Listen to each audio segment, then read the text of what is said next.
नारायणं नमस्कृत्यं नरं चैव नरोत्तमं देवी सरस्वती व्यासं ततो जयमुदीरयेत्। आप सुन रहे हैं मेरा घर वृंदावन द्वारा प्रसारित श्रीमद् भगवत महापुराण। ओम नमो भगवते वासुदेवाय। ओम नमो भगवते वासुदेवाय। ओम नमो भगवते वासुदेवाय। तृतीय स्कंद में आपका स्वागत है।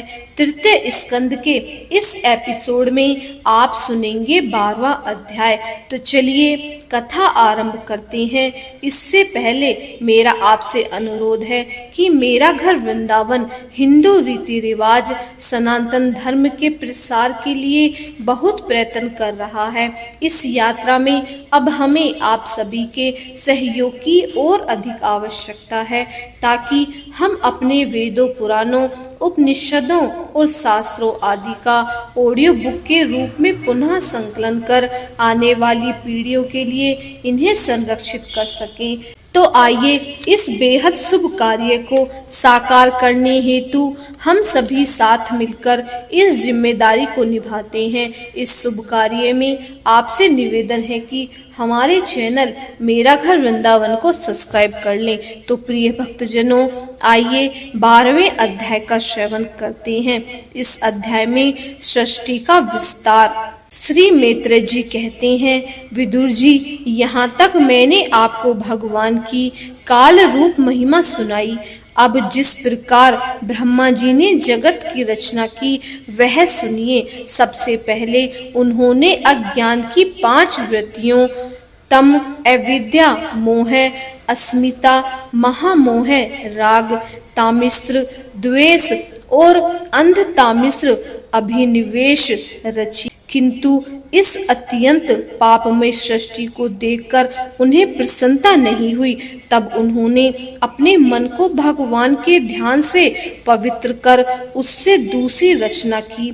इस बार ब्रह्मा जी ने सनक, सनंदन, सनातन और सनत कुमार ये 4 निवृत्ति परायण ऊर्ध्वरेता मुनि उत्पन्न किए।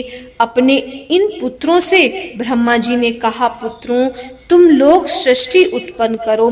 किंतु वे जन्म से ही मोक्ष मार्ग का अनुसरण करने वाले और भगवान के ध्यान में तत्पर थे, इसीलिए उन्होंने ऐसा करना नहीं चाहा।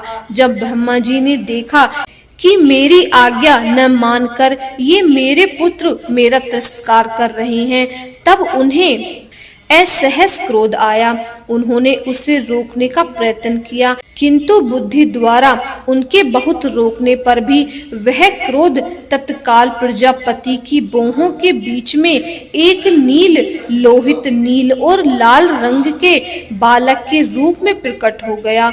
वे देवताओं के पूर्वज भगवान भवरुद्र रो रो कर कहने लगे, जगत पिता, विधाता, मेरा नाम और रहने के स्थान बताइए।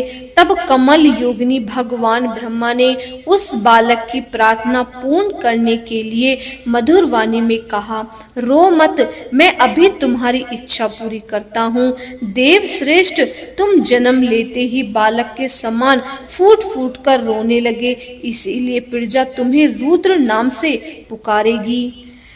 तुम्हारे रहने के लिए मैंने पहले से ही हृदय, इंद्रिय, प्राण, आकाश, वायु, अग्नि, जल, पृथ्वी, सूर्य, चंद्रमा और तप ये स्थान रच दिए हैं। तुम्हारे नाम मन्यु, मनु, महीनस, महान, शिव, ऋतुध्वज, उग्ररेता, भव, काल, वामदेव और धृतव्रत होंगे तथा धी, व्रति, उष्णा, उमा, नियूत, सर्पी, इला, अंबिका, इरावती, सुधा और दीक्षा ये 11 रुद्रानियां तुम्हारी पत्नियां होंगी।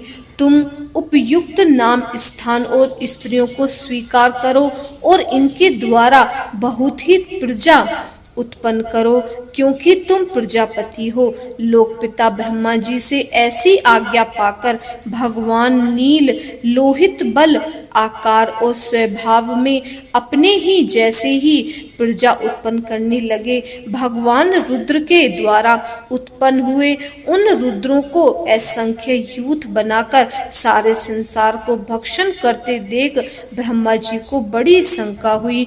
तब उन्होंने रुद्र से कहा, सुर श्रेष्ठ, तुम्हारी प्रजा तो अपनी भयंकर दृष्टि से मुझे और सारी दिशाओं को भस्म किए डालती है, अतः ऐसी सृष्टि और न रचो, तुम्हारा कल्याण हो।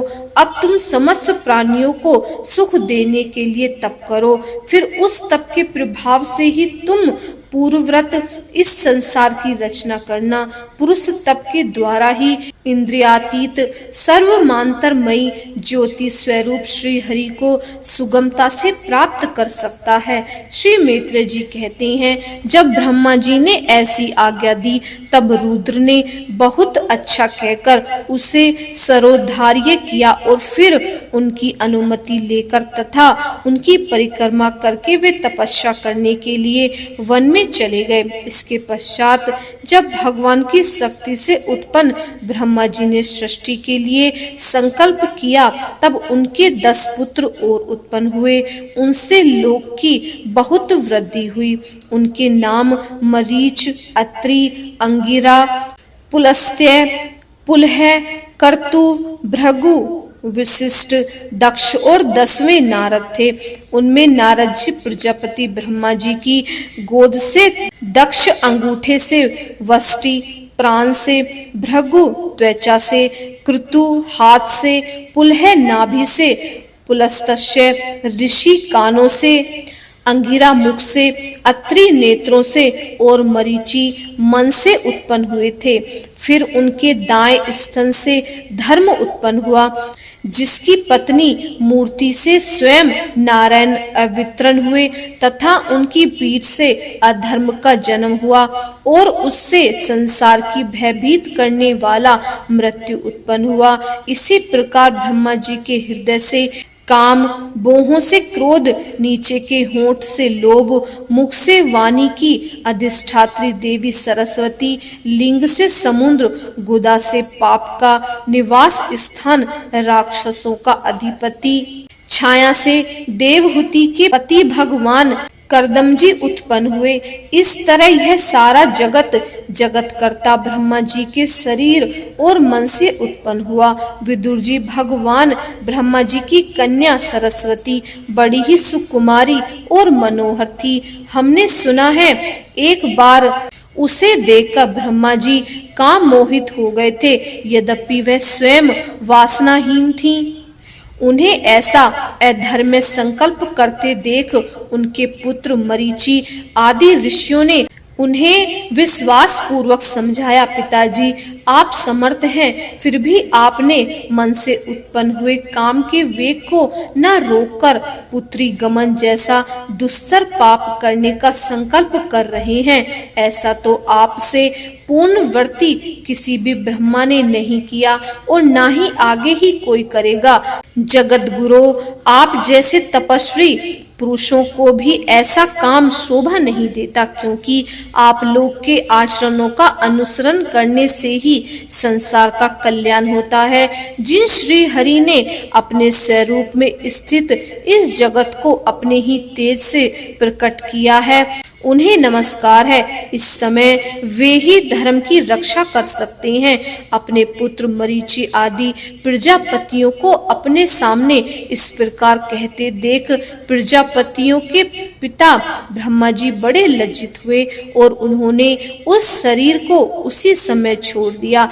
तब इस घोर शरीर को दिशाओं ने ले लिया। वही कोहरा हुआ जिसे अंधकार कहते हैं। एक बार ब्रह्मा जी यह सोच रहे थे कि मैं पहले की तरह सुव्यवस्थित रूप में सब लोकों की रचना किस प्रकार करूं। इसी समय उनके 4 मुखों से 4 वेद प्रकट हुए। इनके सिवा उपवेद, न्याय शास्त्र होता, उद्गाता, अध्वर्यु और ब्रह्मा, इन 4 ऋतिव्यों के कर्म, यज्ञों का विस्तार, धर्म के 4 चरण और चारों आश्रम तथा उनकी वृत्तियां, ये सब भी ब्रह्मा जी के मुख से ही उत्पन्न हुए। विदुर जी ने पूछा, तपोधन विश्व रचयिताओं के स्वामी ब्रह्मा जी ने जब अपने मुख से इन वेदों आदि को रचा, तो उन्होंने अपने किस मुख से कौन वस्तु उत्पन्न की, यह आप कृपया करके मुझे बताइए। श्री मैत्रेय जी ने कहा, विदुर जी, ब्रह्मा ने अपने पूर्व, दक्षिण, पश्चिम और उत्तर के मुख से क्रमशः ऋक, रजु, साम और अर्थवेदों की रचना तथा इसी क्रम से शास्त्र, होता का कर्म, इज्जया, स्तुति, स्तोम और प्रायश्चित, इन चारों की रचना की। इसी प्रकार आयुर्वेद, धनुर्वेद, गंधर्व वेद और स्थापत्य वेद, इन 4 उपवेदों की भी क्रमशः उन पूर्व आदि मुखों से ही उत्पन्न किया। फिर सर्वदर्शी भगवान ब्रह्मा ने अपने 4 मुखों से इतिहास, पुराण रूप 5वां वेद बनाया। इसी क्रम से षोडशी और उक्तथ, चयन और अग्निष्टोम, आपत्योर्मया, अतिरात्र तथा वाजपेय और गोसव, ये 2-2 याग भी उनके पूर्व आदि मुखों से ही उत्पन्न हुए। विद्या, दान, तप और सत्य, ये धर्म के 4 पाद और वृत्तियों के सहित 4 आश्रम भी इसी क्रम से प्रकट हुए। सावित्र, प्रजापत्य, ब्रह्मा और बृहत, ये 4 वृत्तियां ब्रह्मा जी की हैं और वार्ता, संचय, शालीन और शिलोच, ये 4 वृत्तियां गृहस्थी की हैं। इसी प्रकार वृत्ति भेद से वे खानस, वालखिल्य, औदुंबर और फैनप, ये 4 भेद वानप्रस्थों के तथा कुटीचक, बहुतक, हंस और निष्क्रिय, ये 4 भेद सन्यासों के और इसी क्रम से अनविक्षिकी, त्रयी, वार्ता और दंड नीति, ये 4 विद्याएं तथा 4 व्याहृतियां भी ब्रह्मा जी के 4 मुखों से ही उत्पन्न हुई तथा उनके हृदय आकाश से ओमकार प्रकट हुआ। उनके रोम में उष्णीक, त्वचा से गायत्री, मांस से त्रुष्टूप, स्नायु से अनुष्टूप, अस्थियों से जगती, मज्जा से पंक्ति और प्राणों से बहती छंद उत्पन्न हुआ। ऐसे ही उनका जीवन स्पर्श वर्ण और देह स्वर वर्ण कहलाया। उनकी इंद्रियों को ऊष्म वर्ण और बल को अंतःस्थ कहते हैं तथा उनकी क्रीड़ा से निषाद, ऋषभ, गांधार, षडज, मध्यम, धेवत और पंचम, ये 7 स्वर हुए हैं। हे तात, ब्रह्मा जी शब्द ब्रह्मा स्वरूप हैं। वे वैखरी रूप से व्यक्त और ओमकार रूप से अव्यक्त हैं तथा उनसे परे जो सर्वत्र परिपूर्ण पर ब्रह्मा है, वही अनेक प्रकार की शक्तियों से विकसित होकर इंद्र आदि रूपों में भास रहा है। विदुर जी, ब्रह्मा जी ने पहला कामासक्त शरीर जिससे कुहरा बना था छोड़ने के बाद दूसरा शरीर धारण करके विश्व विस्तार का विचार किया। वे देख चुके थे कि मरीचि आदि महान शक्तिशाली ऋषियों से ही सृष्टि का विस्तार अधिक नहीं हुआ। अतः वे मन ही मन पुनः चिंता करने लगे, ओहो बड़ा आश्चर्य है, मेरे निरंतर प्रयत्न करने पर भी प्रजा की वृद्धि नहीं हो रही है। मालूम होता है इसमें देव ही कुछ विघन डाल रहे हैं। जिस समय यथोचित क्रिया करने वाले ब्रह्मा जी इस प्रकार वेद के विषय में विचार कर रहे थे, उसी समय अकस्मात उनके शरीर के 2 भाग हो गए। का ब्रह्मा जी का नाम है, उन्हीं से विभक्त होने के कारण शरीर को काय कहते हैं। उन दोनों विभागों से एक स्त्री पुरुष का जोड़ा प्रकट हुआ। उनमें जो पुरुष था वह सार्वभौम सम्राट स्वयंभू मुनि हुए और जो स्त्री थी वह उनकी महारानी सतरूपा हुई। तब से मिथुन धर्म से प्रजा की वृद्धि होने लगी। महाराज स्वयंभू मुनि ने सतरूपा से 5 संतान उत्पन्न की। साधु श्रोमणी विदुर जी उनमें प्रियव्रत और उत्तानपाद 2 पुत्र थे तथा अक्रूर, देहुति और प्रस्तुति 3 कन्याएं थीं। मनु जी ने आकुति का विवाह रुचि प्रजापति से किया। मंझली कन्या देवहूति करदमजी को दी और प्रस्तुति दक्ष प्रजापति को। इन तीनों कन्याओं की संतति से सारा संसार भर गया। ओम नमो भगवते वासुदेवाय। ओम नमो भगवते वासुदेवाय। ओम नमो भगवते वासुदेवाय। अध्याय समाप्त।